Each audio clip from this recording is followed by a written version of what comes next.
Bonjour Caroline Roux. Bonjour Maxime, bonjour Julie, bonjour à tous. L'édito politique d'Europe 1 matin. Ce matin, vous vous penchez sur le cas d'Arnaud Montebourg. Il a été sérieusement recadré par le Premier ministre dans le dossier Florange.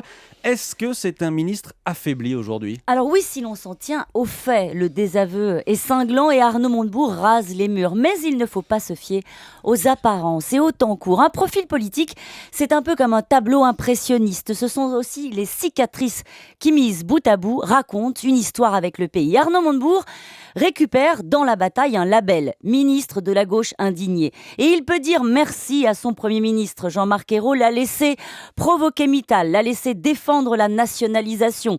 Et ce week-end, il opte pour l'uppercut et le chaos.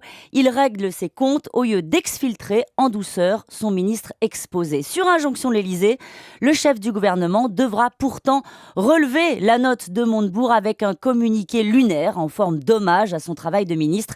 Et il réussit du coup à le faire passer pour une victime. Les métallos de Florange volent à son secours, saluent son courage.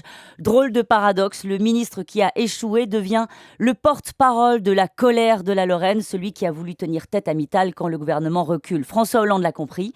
Il place Montebourg en calinothérapie pour éviter qu'il ne rejoigne le camp des déçus de la gauche hors du gouvernement. Mais sur le fond, Caroline, ça n'est pas sa ligne politique qu'il a emportée. Vous avez raison, Jean-Marc Ayrault a été on ne peut plus clair. Il voulait taper sur le bec de tous ceux qui croient encore à l'économie administrée. Les mêmes qui pensent pouvoir imposer des contreparties aux entreprises en échange des crédits d'impôt du pacte de compétitivité. Mais Arnaud Montebourg, s'il perd cette bataille, peut capitaliser pour la suite. Il retrouve les accents de sa campagne des primaires. Souvenez-vous, il avait gagné une place sur le podium avec un discours sur la démondialisation, sur les États souverains obligés de plier devant les capitaines d'industrie. Eh bien, Jean-Marc Ayrault et François Hollande lui offrent une petite piqûre de rappel. Et pour vous, il peut continuer longtemps comme ça à tancer les patrons et à se prendre des gifles du Premier ministre ? Mais non, c'est la limite de l'exercice. Arnaud Montebourg ne peut pas rester le ministre du volontarisme et l'agent d'ambiance du gouvernement. C'est maintenant que les choses se compliquent. Il a décidé de rester, donc d'accepter la ligne et de baisser d'un ton.